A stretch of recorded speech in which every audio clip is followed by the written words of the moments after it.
Hello बच्चों, तो आप प्रश्न को देखते हैं। निम्नलिखित प्रश्नों में dy/dx का मान हमें ज्ञात करना है। जहाँ पर हमें दे रखा है बच्चों, देखो x² प्लस x गुनी y प्लस y² बराबर 100। तो दिए गए प्रश्न की मुख्य अवधारणा की बात करें तो बच्चों देखो यहाँ पर हम कुछ अवकलन के सूत्र यहाँ पर देखेंगे। तो देखो यदि x की घात n को हम x के सापेक्ष अवकलन करें तो बच्चों ये हमें प्राप्त हो जाता है n गुनी x की घात n-1 के बराबर। ठीक है।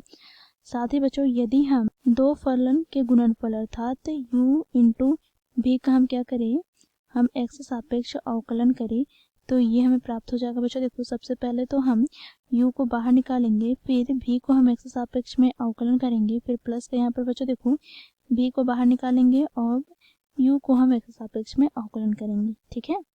तो इन मुख्य अवधारणा की सहायता से दिए गए प्रश्न को हम हल करते हैं।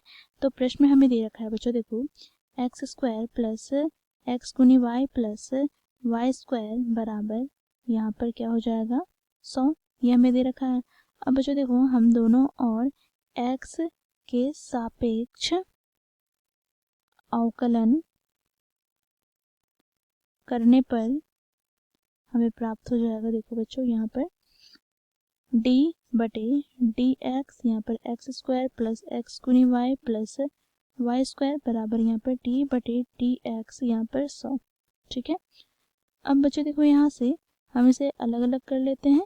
तो d/dx यहाँ पर x² प्लस यहाँ पर d/dx x गुनी y प्लस यहाँ पर d/dx y²।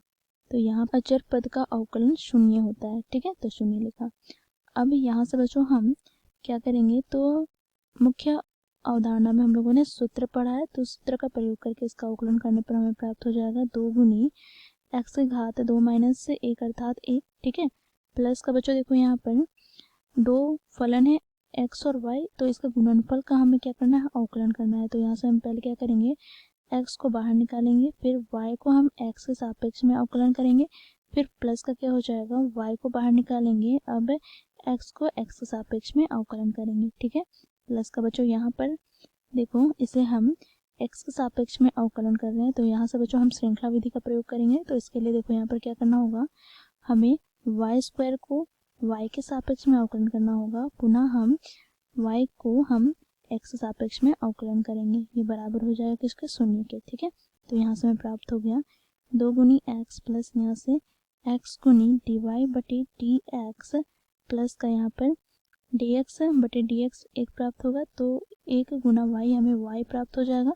प्लस का बच्चों मुख्य अवधारणा का प्रयोग से यहाँ से हमें प्राप्त हो जाएगा 2 गुनी y की घात 2-1 अर्थात 1 गुनी यहाँ पे dy/dx बराबर 0। ठीक है। अब बच्चों देखो यहाँ पर हम क्या करेंगे, तो देखो 2 गुनी x प्लस y को एक साथ लिखा।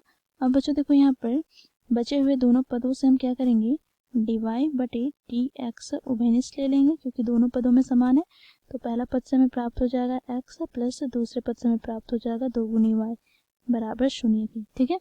तो यहाँ से बच्चों देखो dy/dx बराबर हमें क्या प्राप्त हो जाएगा, तो देखो ये पद बराबर के दाईं ओर जाएगा तो माइनस में हो जाएगा, तो -2 गुनी x प्लस y। अब बच्चों देखो ये गुना में है तो बराबर के दाईं ओर आएगा, तो ये बटे में चला जाएगा, तो x प्लस 2 गुनी y। ठीक है।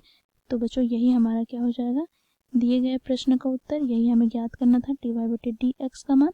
तो -2x प्लस y बटे में x प्लस 2y हमें प्राप्त हुआ। तो इस प्रकार बच्चों हम लोग दिए गए प्रश्न को हल करते हैं। आशा करती हूँ आप लोगों को यह प्रश्न समझ में आया होगा। धन्यवाद।